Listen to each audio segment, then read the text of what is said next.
What up, though? It's your boy C-Mack, Mr. Red Live. I'm live right now on Streets Top 10. What is the name of your book? It's called The Confidence Code, How to Master Every Room That You In.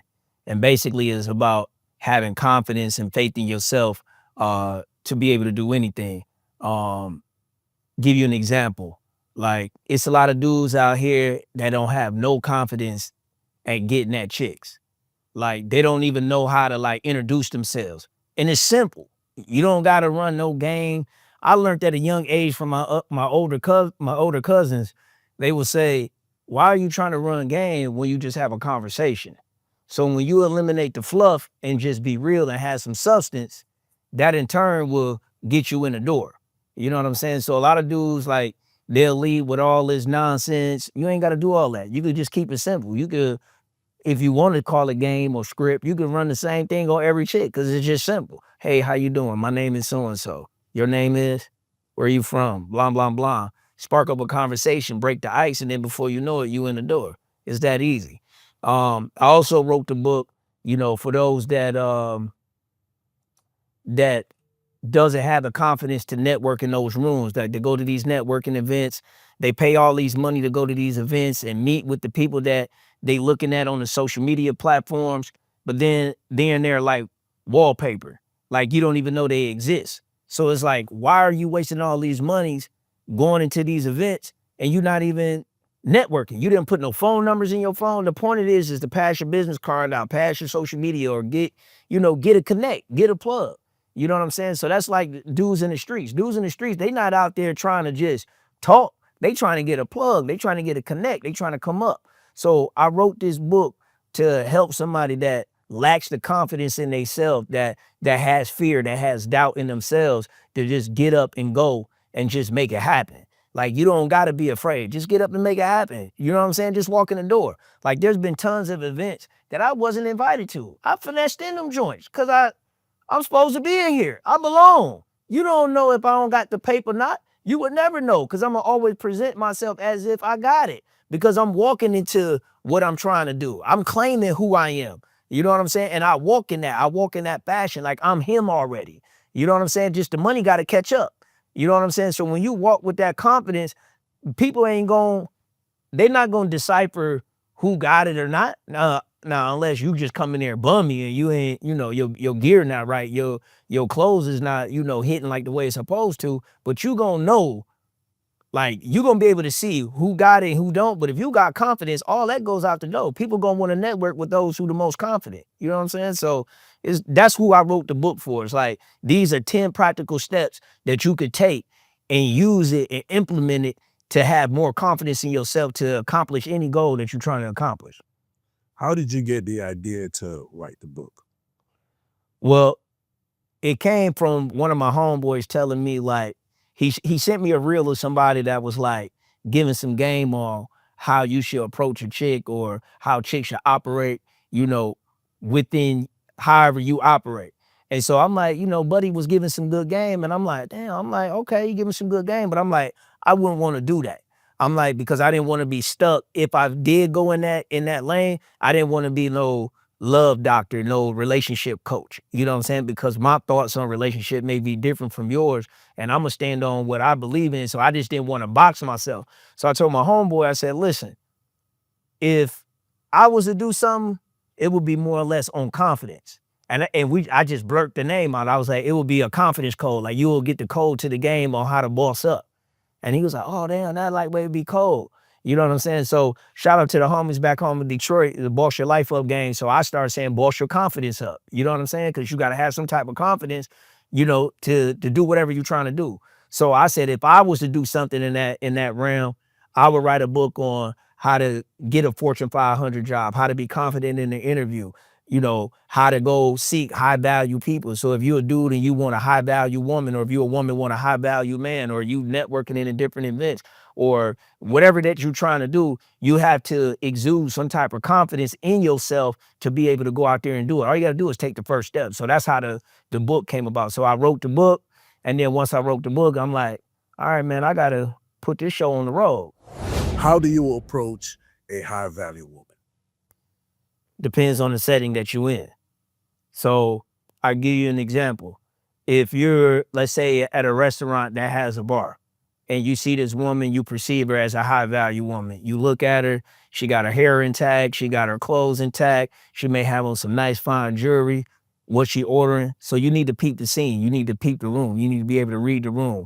You need to see what she ordering if she got a drink. And the drink is the easiest way to make an approach to a woman. Because pretty much no woman is going to say no to a drink unless her man is in the building or is on the way.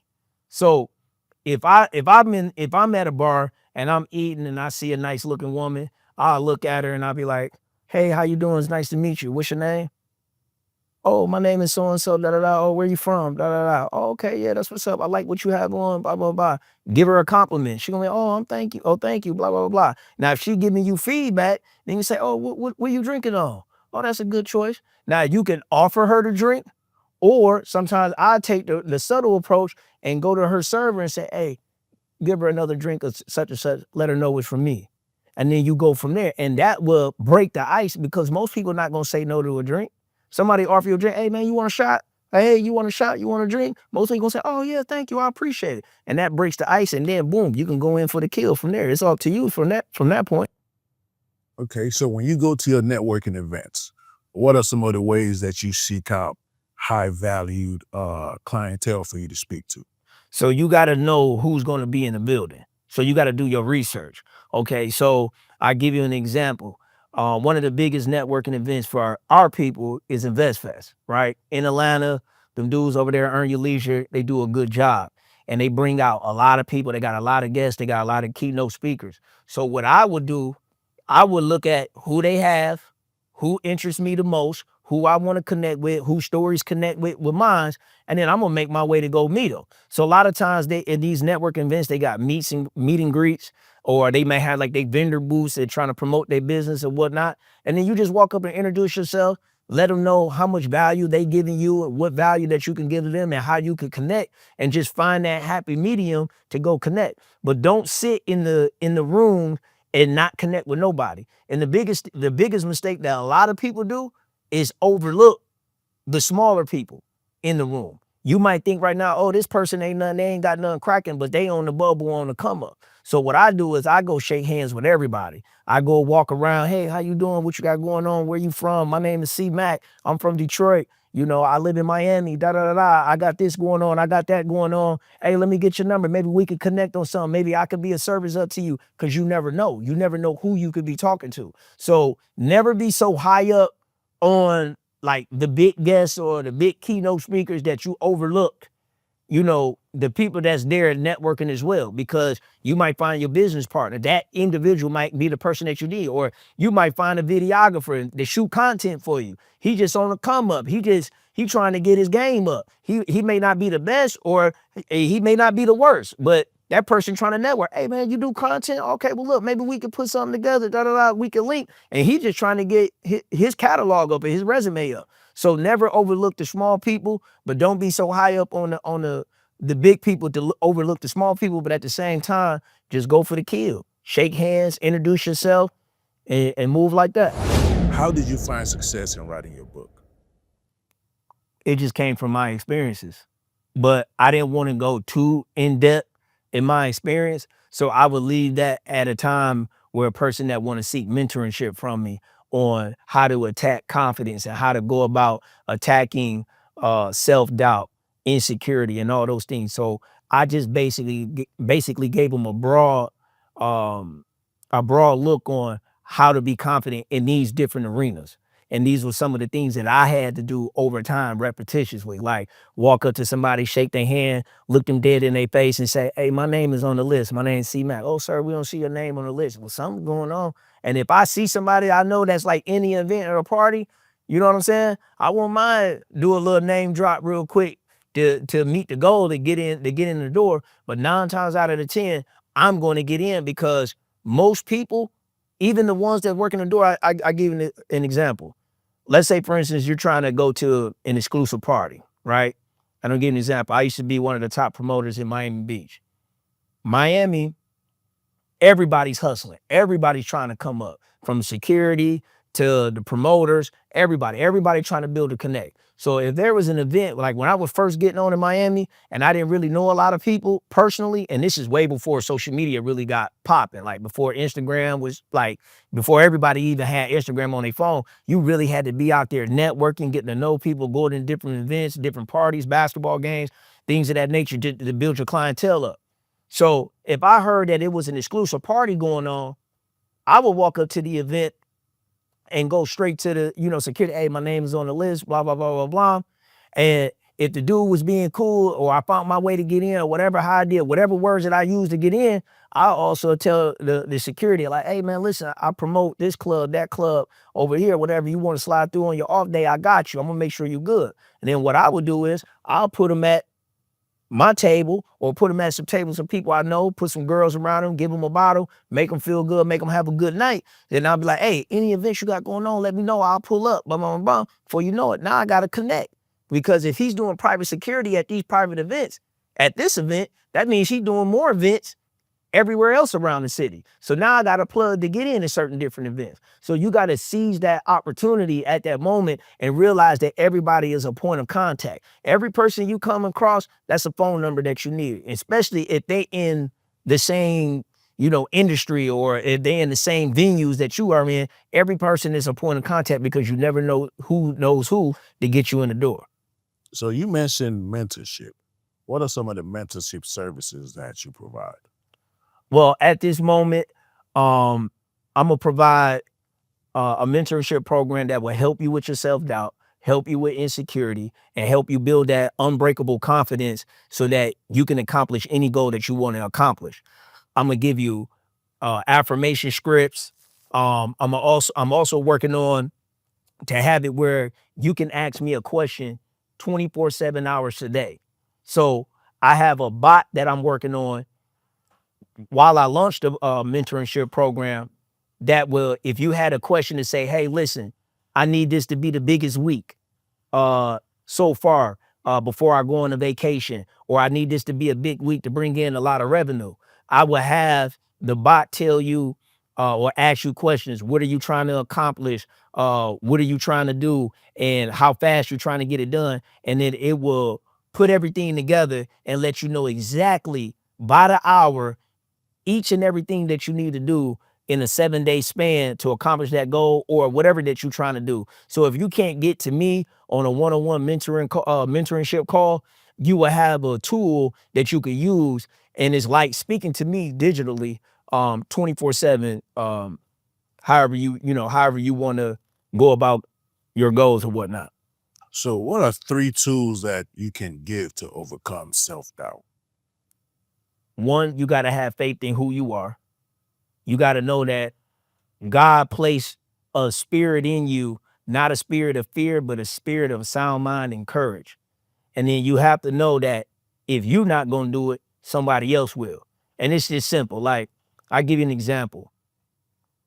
You ever been out to the club, you chilling with your homies, y'all drinking, y'all vibing, y'all have a good time, y'all point out a nice looking woman, and the woman is like, you like, damn, I want to shoot my shot. But you have this self-doubt, like, oh, she ain't gonna holler at me because of this or because of that or blah blah blah. And then you see a dude that you feel like that's less qualified, and he get the phone number, or he dancing with her on the dance floor, get a couple drinks with her. What I will provide in my mentorship program is to help you kill that negative self-talk. That negative self-talk, the minute you tell yourself, I can't, you didn't kill everything. You didn't kill the energy, you didn't kill the vibe, because the law of attraction, the whatever you put out in the universe is going to come right back to you. So the Bible says God give us the power of life and death in our tongue. If you speak death in any situation that you may be, and that's saying, I can't do this, or I would never be able to do that, or I would never have that type of following, I would never have that type of influencing, or I would never live in a house like that, I would never drive a car, it must be nice. Those are the lucky people that get that. Once you start having that type of mindset, you're going to start giving off that energy. And what's going to happen is that energy is going to come back. So, but if you change your mindset and say, that's going to be me one day. I may not have the house now, but I'm working on my mindset to get there. Because for you to be able to uh, be responsible of a mansion or be responsible of a high-end car or be responsible for a big business and for employees, you have to be battle tested. You have to have that mindset of, I can handle this. God is only going to give you so much that you can handle, whether if it's good or bad.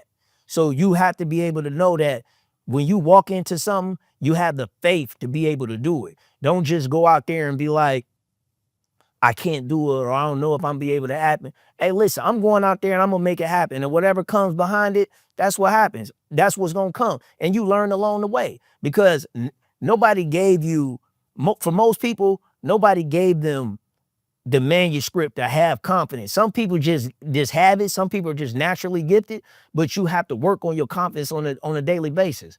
Even some of the greatest people in the world, like Muhammad Ali, he said he was the greatest so much to the point he believed it until what? It started to come out in his art, and his art form was boxing. So you have to have that faith in yourself. You have to constantly tell yourself each and every day, I am this, I am that. And what people don't know, the word I am is a powerful word. When God told Moses one day in the Bible days, he said, go out there, go to Egypt and tell Pharaoh, let my people go.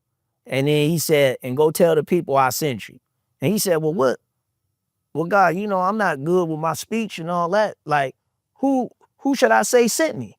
He said, I am who I am sent you. So when God said I am, if you say I am wealthy, I am healthy, I am this, I am that, or I am not rich, or I'm this or that, you're declaring what you are because that I am has power.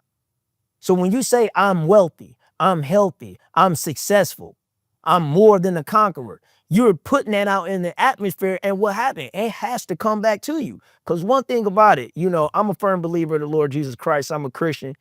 The Bible said God's word doesn't come back to him void. So if you start speaking his word or his will for your life and start building your confidence on that, how can you fail?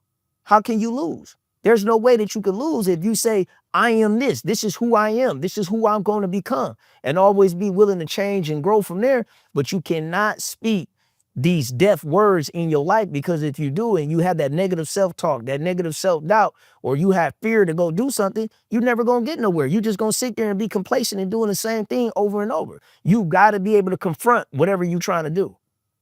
Do you give any form of financial mentorship? I'm not no financial advisor. Shout out to my boy B. Brandon Bruce. If you want a full financial advisor, you can hit him up on Instagram. I will, or forward his contact to you. But I do help with financial literacy. I know the importance of financial literacy.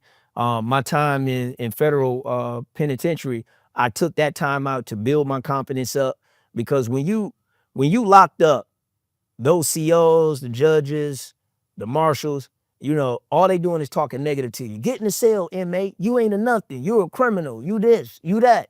They trying to tell you who you are.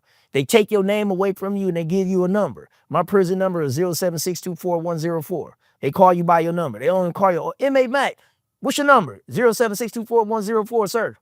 Like like they try to reprogram your mind. But I had to constantly say every day, no, I'm this, I'm that, I'm greater than this. I'm not just no inmate. I'm a person that made a mistake and I'm gonna live a transformed life. I'm gonna live a better life. The rest of my life will be the best of my life. So with that being said, I took a lot of time in the federal penitentiary, went to the law library, learned a lot of different things. One of the things that I end up learning, just because I'm not gonna say I wanted to learn, but when I went to prison, my whole entire credit crashed, right? I had foreign cars, my house in Miami, my house in Detroit. When I went to federal prison, I couldn't pay for nothing because I'm locked up. So my credit report was horrible. So I took it upon myself and said, well, how can I clean my credit up so when I get out of prison, I can have a fighting chance. I can have a restart.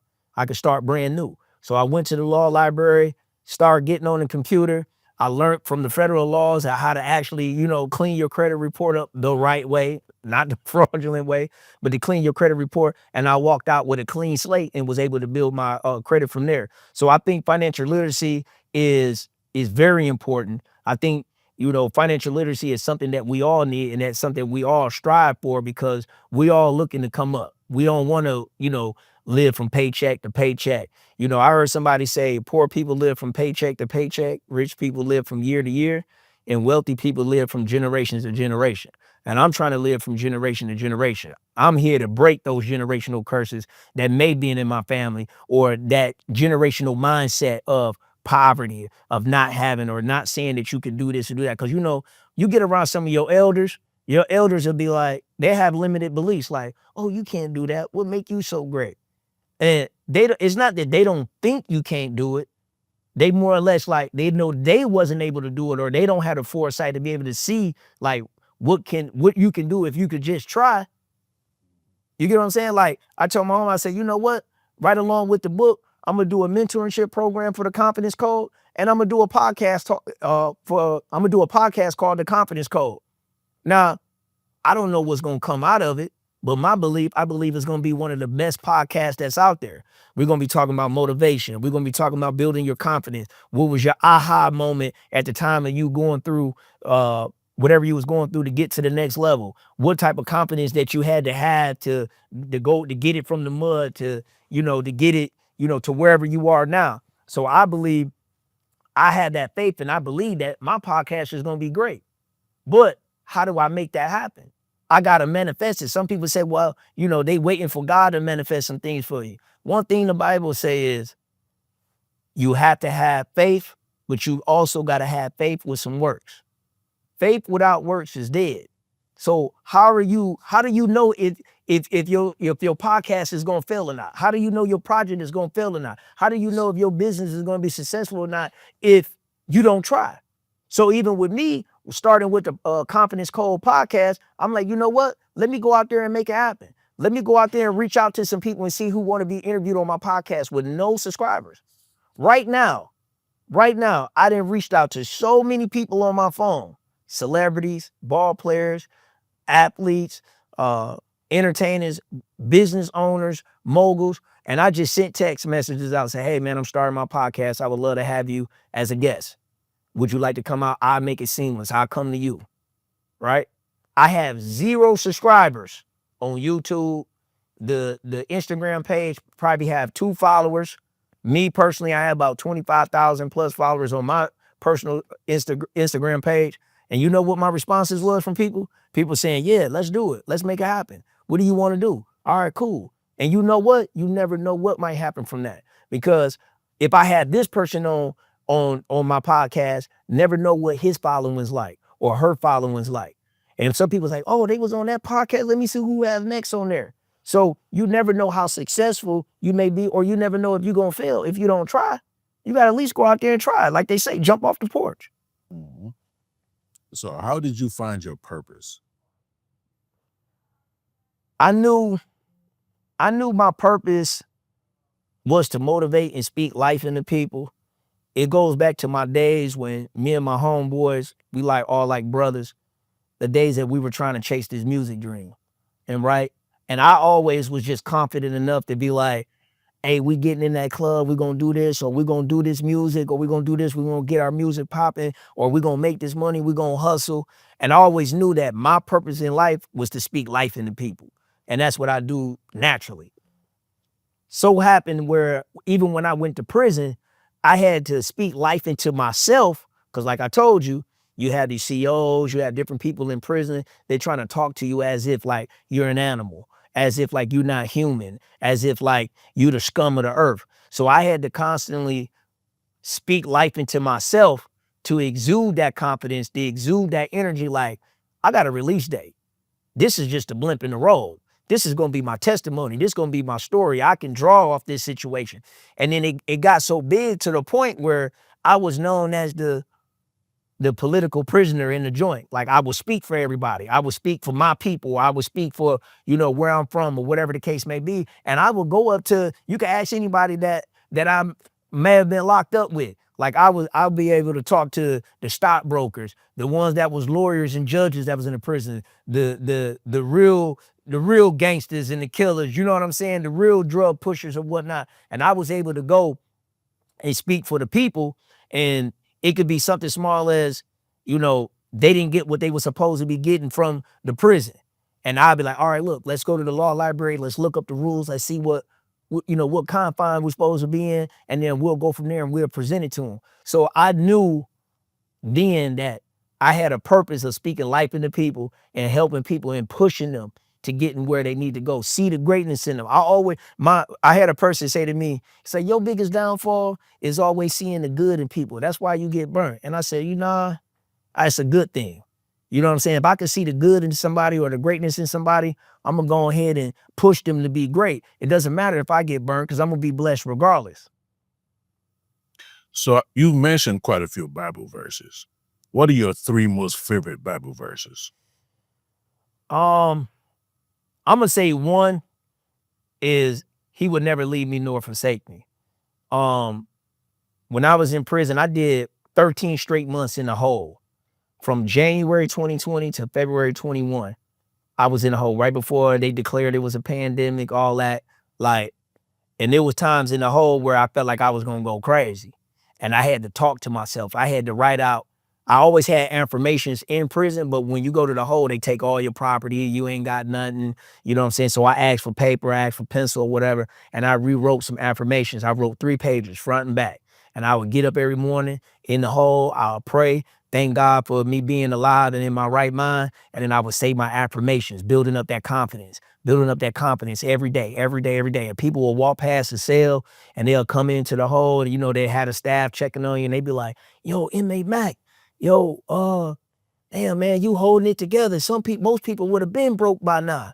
And I'm like, no, you can't break me. I'm unbreakable. You know what I'm saying? I would say that you can't break me. There's nothing y'all can do to break me. If God is with me, who could be against me? That's another scripture. You know what I'm saying? And just having that faith, you know what I'm saying? Like, if you don't have faith that God is who he is, then it's impossible to please him. So you got to have faith and confidence. It all coincide together. So those would be, my, Bible scriptures that I would lean on the most. What was your aha moment? In what way? You mentioned right before your breakthrough or your success, you usually have that aha moment, that turning point. What was it for you? Well, when I got out of prison, I tried different things. I tried, obviously you have to get a job. I tried different entrepreneur, journeys. I'm so passionate about life insurance, becoming your own bank, infinite banking and whatnot. I still give advice, on that because I taught myself that industry when I was in prison, locked up. So it interests me, a lot. But my aha moment is realizing my gift is 1, speaking, 2, speaking life into people and then just encouraging and motivating, inspiring people to be the best version of themselves. You know what I'm saying? I've never been a doubtful person. Now you had some times where you might ask, can I do this?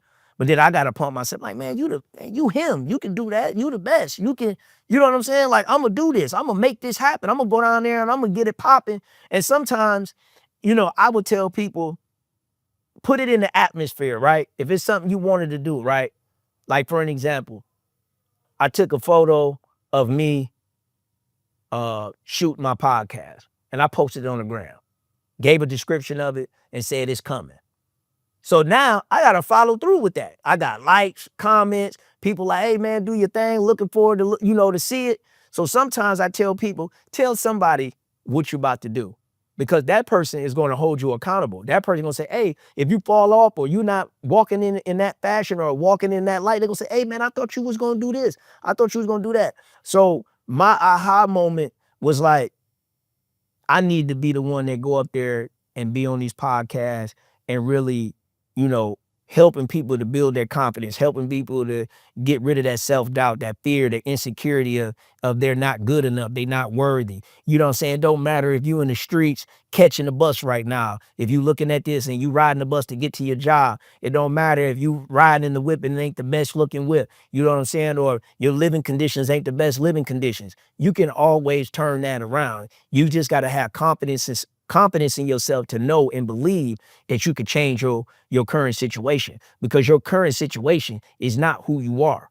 It's who you tell you who you are. And God has already ordained you to be great. It's on you to exercise it. So are you into purchasing stocks? Yeah, it's about creating wealth. So I'm not a stockbroker. I don't know a lot about stocks. I do have a financial advisor, so I will refer that question to my financial advisor. But I do think it's important to buy a piece of a company. I'm gonna tell you what somebody always told me: own what you consume.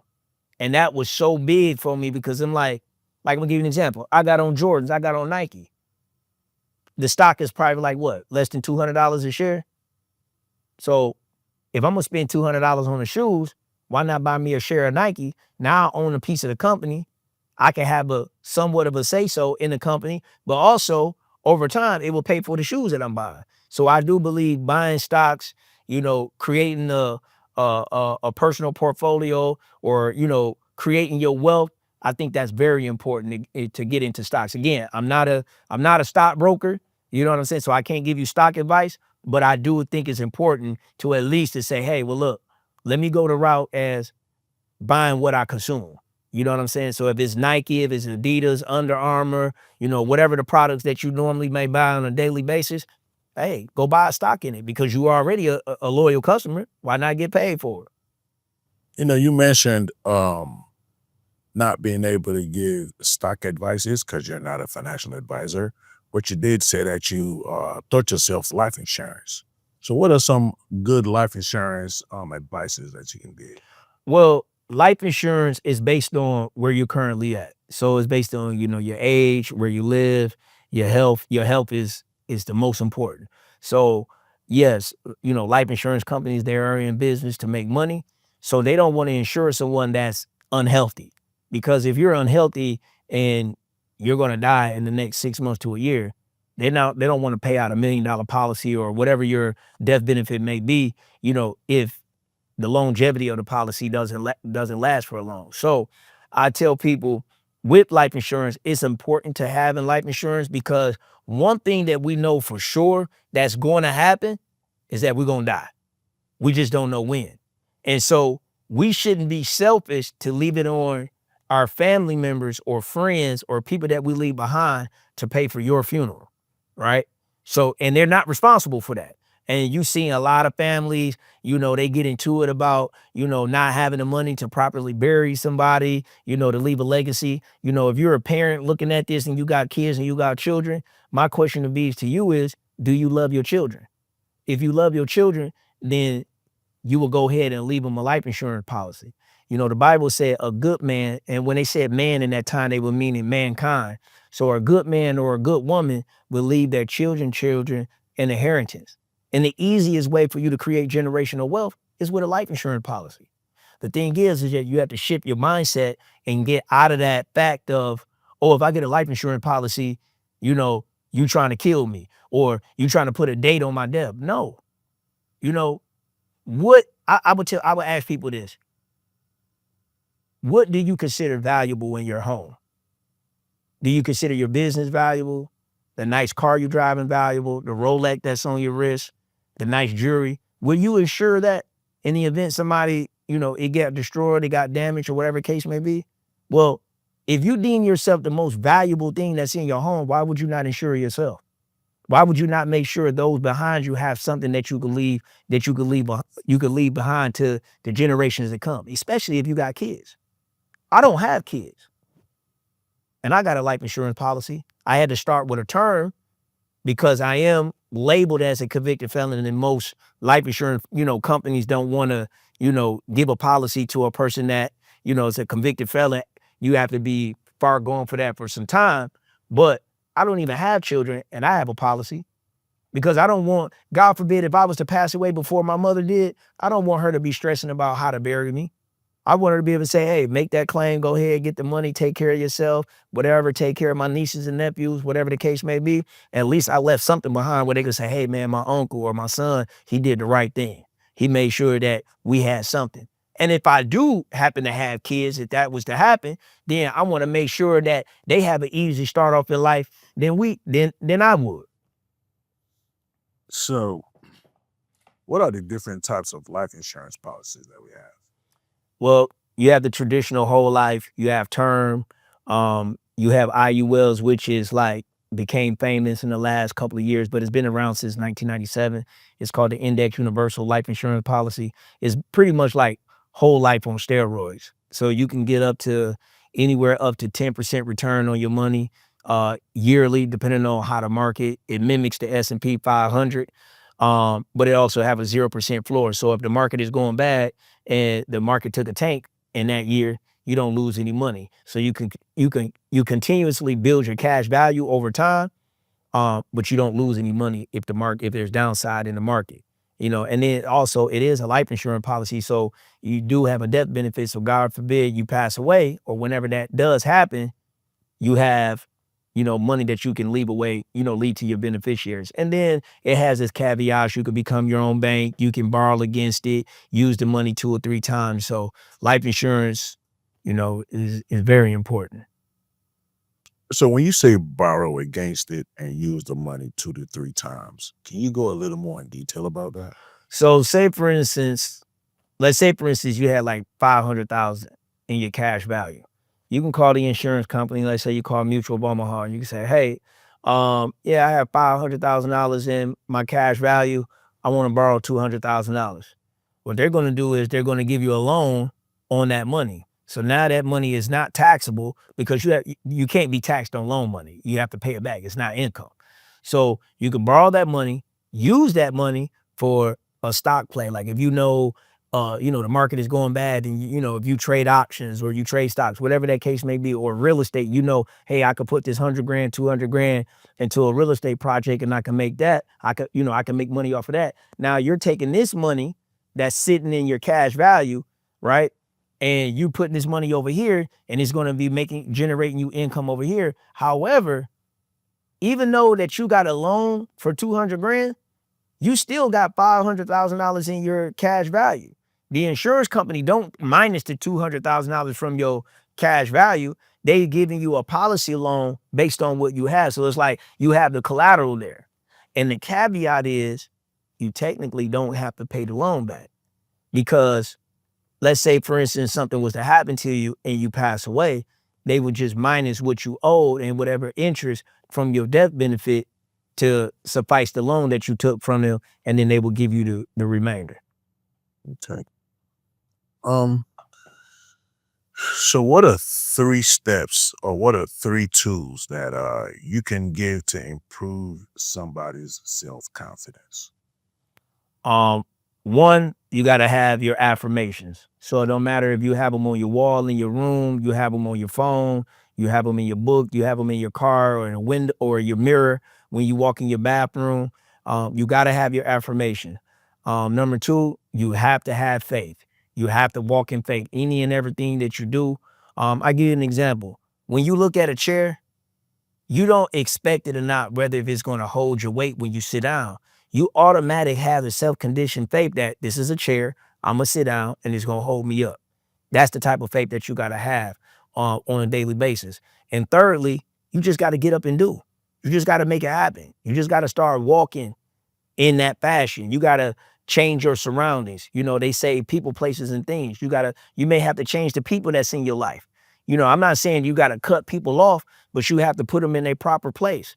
Like, hey, this is my hangout buddy, or this is the person I have a good time with and I get live, or these are the people that I do business with, or these are my spiritual group. Like these are people that help me get better spiritually, or these are the people that I work with, that I'm building on this project. You have to learn to put people in their proper places so that you eventually will grow, that you will begin to grow into that person that you will want to be.